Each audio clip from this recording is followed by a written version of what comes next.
Hello, friends. Hello, hello. Welcome. Hello. Hello, hello. Hello, everybody. How are you? Glad to see you this morning. Hello. It was.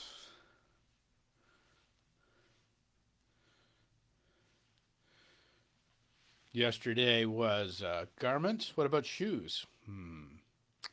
I leave that purview to you.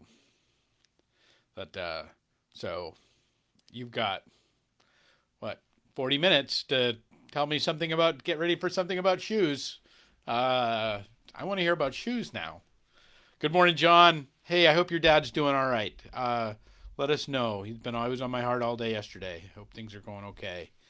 Good morning. Good morning. Yes, my choice of colors. We'll probably talk about that in a minute. Yeah, like so yesterday was a National Golden Retriever Day, and can I just show you how cute my dog is? By the way, isn't he adorable? So uh, awesomeness. How is everybody? How is everybody? Oh, it's ready. I would expect nothing less. It's good to see Robin. Jamie, good morning. Yeah, if you don't know, this is an inside joke with Robin and I. Robin has probably the single most spectacular collection of footwear outside of Imelda Marcos that I know of. She has, and not just is it fantastic, but she can rock it. Like she truly has the right flair for it. So it is always it's an ongoing conversation about and her great reward for herself is often a pair of shoes. So I always consider that. And then she always asks me, she'll call me occasionally and say, "Should I get the shoes?" And I'm like, "Robin, always get the shoes, always." So anyway, that's a little aside about our friendship that you didn't need to know. But Vicky, good morning. Oh, your sister's doing really well. Oh, that's awesome. That is so good to hear. I know this has been a journey. My goodness, so nice. I haven't heard too much other than he's got home last night. Well, home is good, so we'll hope for that. Yeah. So, but I know that he's certainly on our hearts. Casey got his COVID vaccine. Very good. That Bonnie, good morning. I still owe you a phone call, Bonnie. I apologize for this morning. That I carried away with myself and others here. So uh, I'm sure he does feel more less than amazing. It's by all reports it's quite a hit. So yes, good morning everybody. I see a few more folks coming in through the chat, so we're gonna let them get come on in here, and then we'll get going. Good morning. It is so nice to see everybody coming in. So glad you're here. So glad. Good morning, Deb Votrin. That we had a little missions gathering last night here at church, and 15 of our folks came out, and we had dinner and had the chance to talk about our way ahead, our what we had experienced over the last year of mission work, and what some of the hopes for the future, and we're gonna begin to collect up some ideas, and Deb's been just so instrumental in that. So I just can't. I just am so grateful and so honored to be able to work with her in all of this. Oh, Vicky, your sister's dog is sick too and suffering. Oh my goodness, it is so. It's so much hardness these days. So much it seems. And it's not even maybe that there's more hardness than ever. I mean, life is always hard, and there's always a big piece of suffering in it. But our abilities to endure, and the things that make it easier to endure, the things that bolster us, seem to be thinner, I think, than of usual. Um, so good morning, everybody. So we'll keep you in mind, and her pooch in mind too, Vicky. So good morning, everybody. It is. the 4th day of February, a Thursday at 11:11, and I am so glad that each one of you are here with us. I was thinking this morning as we were coming together will be about how we might, continue through, and it brought me all the way back to when we began this, and if you remember, and I don't know if you have, but I through this entire time that you're the best, Deb, you're the best. Through this entire time, we have been in the works of kind of offering you two things that I've invited you to do every day. I've offered you a discipline of two things, and I've touched back on it. I'm going to touch back on it again because a little bit because of what we want to talk about today. Because I want to talk about clothes. I want to talk about garments, and I don't just talk about clothes that we wear, but this notion of clothing, of garments, as a way of understanding what we're putting on our life and we're putting in our life. Good morning, Donna. Good morning, Fannie Faye Davis. So glad you're here. So stay with me on this one. It's that hopefully we'll have a little fun this morning. But if you remember way back when, what we started with was this invitation to do two things. First, find something to be grateful for every day. Find something in the course of your day.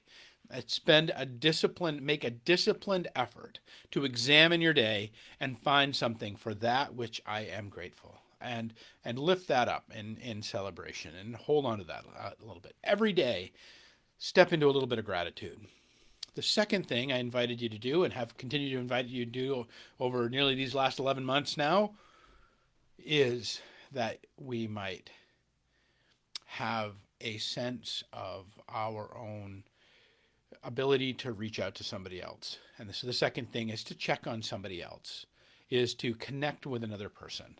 Get on the phone, send an email, send a text, go visit somebody in some way, spend some time with somebody else, but check on somebody, like literally, like reach out to someone beyond yourself and beyond your little circle of the world.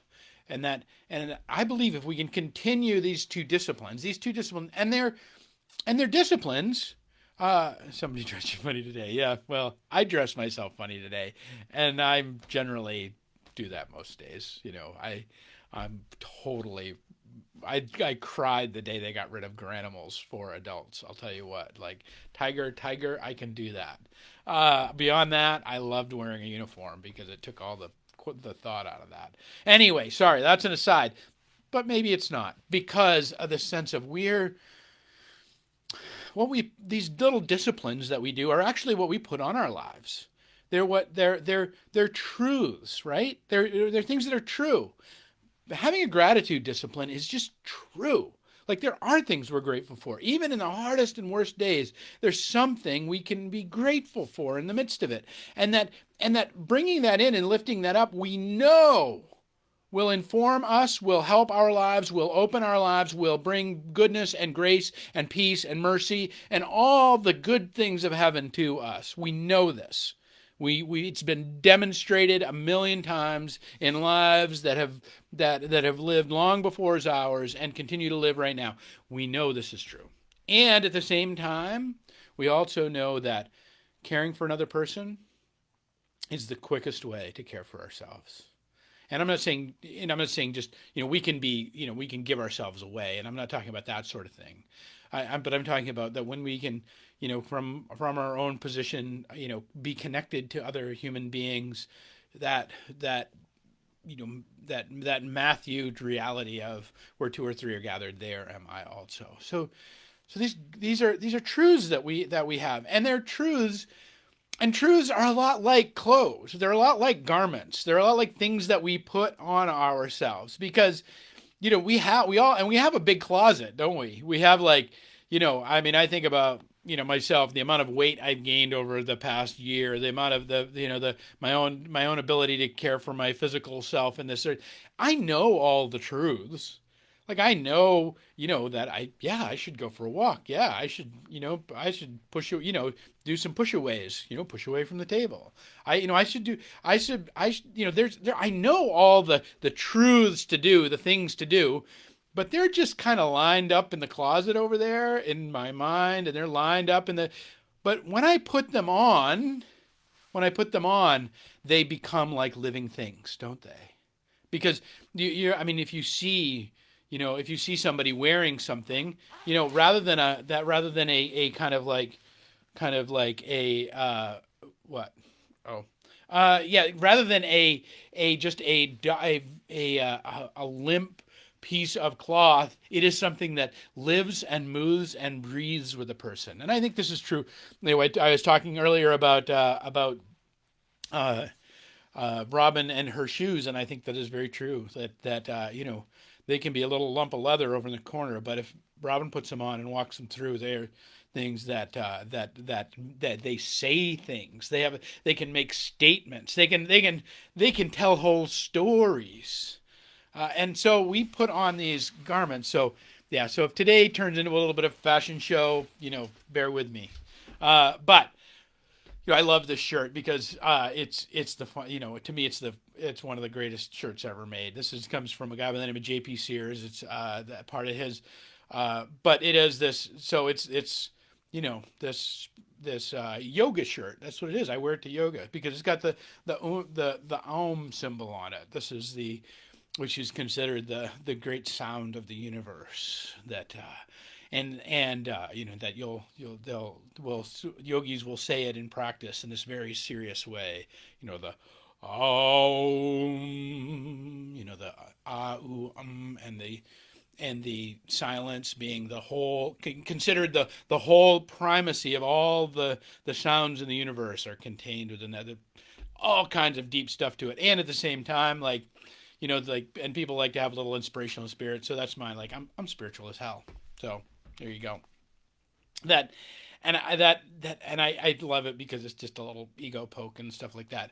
But again, like this is but if I but how this me wearing this brings this thing to light in a life in a different way than somebody else wearing it, or like in some other ways that even anybody wearing it, that if it's just this limp bunch of cloth. So this that stuff that we put on ourselves, and I think of it from Isaiah. Isaiah is this long prophetic book about all of the bad things that are going to happen to the people of Israel with the invasion of the Babylonians and all these things that are coming to happen.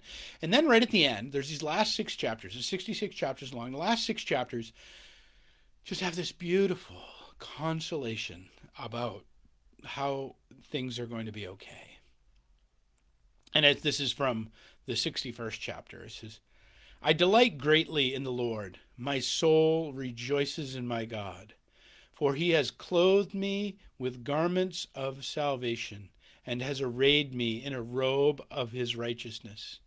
As a bridegroom adorns his head like a priest, as a bride adorns herself with jewels, for as the soil makes the sprout come up, and the garden causes seeds to grow, so the sovereign Lord will make righteousness and praise spring up before all the nations. Oh, so good. For he has clothed me with garments of salvation. That God gives us these truths in our lives, and like some of them are hanging in our closet, and some of them we are wearing and putting on and animating in our lives. And I hope you're animating those two little shawls, those little shirts that I gave you, that way back when, that maybe you're throwing that coat on a little and letting it come alive, that coat of gratitude and that coat of reaching out of beyond yourself and connecting with another person. They're just truths, right? We know that they're true. We know that they're true and good things. We know. And when I say true, I don't just mean that it's like, true like, uh, you know, uh, that 6 inches is 6 inches here and 6 inches over there. I mean, it's true as in that it is right and good and full, that it is true like a board is straight. It is true like an arrow flies, like it is true in our lives. And so these truths that we put on, that's what we do. We're in the business of dressing ourselves. That's really, and that if we are right, and if we are in right relationship, and if we stop trying to run our own closet, we will be clothed with righteousness by God. God will. So you know what you should really wear today? You should wear this today. And we take off the silliness of our own lives, and we can put on garments of righteousness. That God's job in our work is, which is so many, there's so much, but a big part of it is this journey to give us this, our own statement, our own fashionista way to be in the world, and to hand us these garments of righteousness. In 22nd chapter of Matthew, there's this parable about garments, and it's about the wedding feast, and about the people are invited to this wedding feast and they don't come, and so they finally rounded up a bunch of people in the wedding feast, and but somebody gets in, and but that isn't supposed to be there. But when the king came in and saw the guests, he noticed a man there who was not wearing wedding clothes. And he asked, "How did you get here without wedding clothes, friend?" The man was speechless. Then the king told the attendants, "Tie him hand and foot, throw him outside into the darkness, where there will be weeping and gnashing of teeth." Ouch, right? Ouch. But I don't think that's a statement about the king, being cruel. I think it's a statement about us who so want all the goodness of our lives, and are offered these clothes of righteousness, these clothes that we can put on, and these truths that we can put on our lives. These little coats of thanksgiving or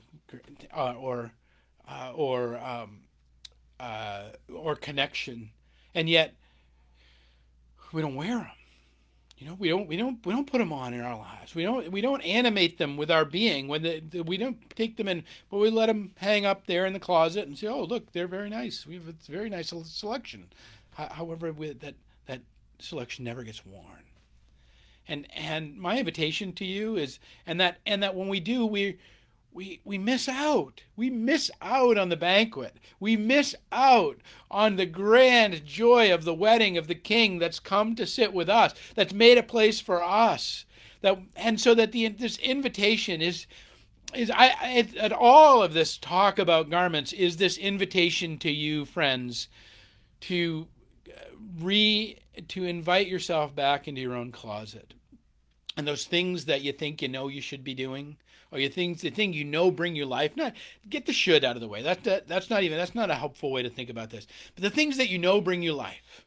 There are things right now that I know that you can think of in your little mental closet up there, that if you go like, "Oh, if I went for a walk for an hour today, that would bring me some joy. If I reached out to somebody, that would bring me some joy. If I sat down and studied some scripture today, that would bring me joy. We can keep going on. And those are truths. Those are true things. They are true and right and good in our lives. And if we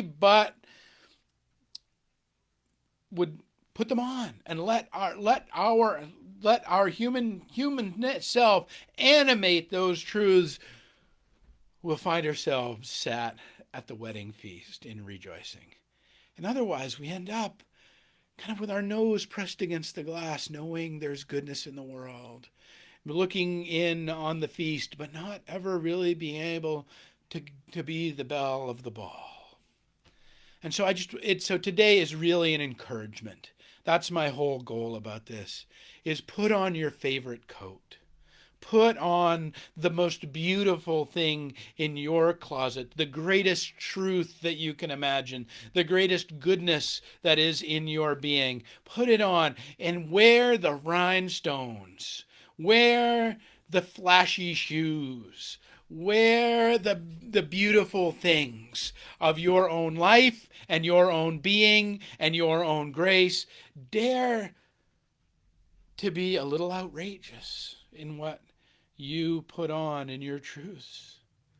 Dare to make an extra phone call and connect with somebody that you love or needs grace. Dare to put on a little, to treat yourself in the way that God would have you treated. For God would have you, remember this. I delight greatly in the Lord. My soul rejoices in my God. For he has clothed me with garments of salvation and arrayed me with a robe of his righteousness. As a bridegroom adorns his head like a priest. I mean, that's a beautiful image. A bridegroom adorns his head like a priest. That we adorn our thoughts as if they were holy, adorning our thoughts in holiness. You know, we got all kinds of stuff that'll get between our ears and start to work and grind and so on. And there's a lot of them right now. And I only can encourage you to put on the beautiful things of your life these days. You know, we started this whole journey with two simple but I think elegant garments that I invited you to put on some thanksgiving every day. To put on, I don't mean like get gravy on your shirt. I mean like put on thanksgiving and be thankful. Be in that space of thankfulness for something, in gratitude. And at the same time, reach beyond your own walls, reach beyond your own self every day to somebody else in your world. Put on those garments. Those are the two little simple robes, simple slips that we put on this as we started this, and we've been kind of retouching again and again. But I wanted to offer you this image of a garment today, because I believe that man, some of our stuff may be getting a little thread worn. Some of the things that have been going back to in our closet might not be maybe a little threadbare, and they might not be holding up the way they do. Maybe your little exercise belt that you've put on isn't doing all the things that it used to do. And I would submit that God's desire is to clothe you in righteousness, to clothe you in the most beautiful of truths that you can imagine. What is it that would make your life beautiful? And I don't mean like you're having a Mercedes in the driveway. Not that there's anything wrong with having a Mercedes in the driveway. That's awesome. But that's an external. I'm talking about your life. Talking about yourself, your being, both your inner being and your lived experience. What would make it beautiful? So I want to share with you two of my garments, and then we'll get out of here today. I'll share with you my seersucker. Three, I guess, because I've got the T-shirt on. So this is gonna be this. I wish I could pull this look off all day. Like I would totally wear this every day. Like, the Spiritual House T-shirt, and like this would be my uniform if I could get away with it. And this is my little seersucker suit. I actually got married in this suit, and I love it a lot because to me there's this way that there's an elegance in this, and that I love in seersucker. That there's something about it that not only does it speak of summer and speak of warmth, but it also offers us. And these are all external things. But when you start if you think about them in an internal way, they actually start to work. Like, what is it that would what truths if I put in my life that would make my life a little more elegant? What if I set the table with beauty, with flowers every day? Or what if I had cloth napkins and beautiful place settings and china every day? What if I adorned my life with this, again, just a physical outside thing, whatever, like maybe you can think about. But what would it say about what about my own spirit in it. These are, and again, these are external things, but they're internal symbols of my being. And how is it that we might let God adorn our souls and adorn our being with righteousness? And then lastly is my preaching robe, which this is my second preaching robe. That it is, I have,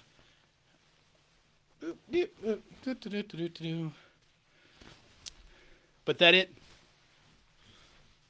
and that when the beauty of the preaching robe and the journey, the reason, by the way, if you don't know about the preaching robe and why we wear these, the black it came from the academics, but it is in part, but its greatest part and its greatest purpose is that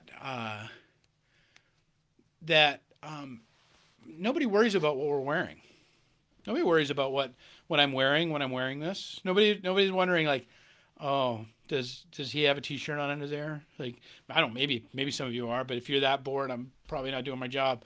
But that if we're in this, that part of this is that our raiment is covered, so that all that remains is the Word of God.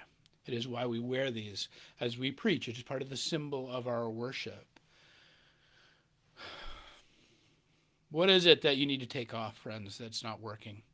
What garment, what truth is threadbare or not working, or just it's old? It worked. It used to work for you, but it's not. And what is it? What has God put in your closet? What have you been arrayed for? What truth? What is it? Thanksgiving? Is it reaching out? Is it self-care? What is it?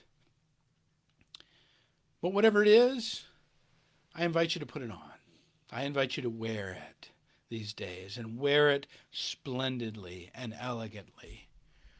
For the Lord has adorned you and rejoices in you and is seeking to clothe you in the garments of righteousness. All right, friends, that's my hope for you today. We will be back next Tuesday with 11:11. We are this Sunday. We're coming up with we'll have communion in our for worship, and we'll also, if you want to join us for worship, you can have some elements with you, ready with you. If you can't join us here at 282 Rock Street, also we'll and we are continuing our journey with the virtues. We're shifting gears. We're now out of the cardinal virtues and we are into the theological virtues, the faith, hope, and love. And this is the beginning.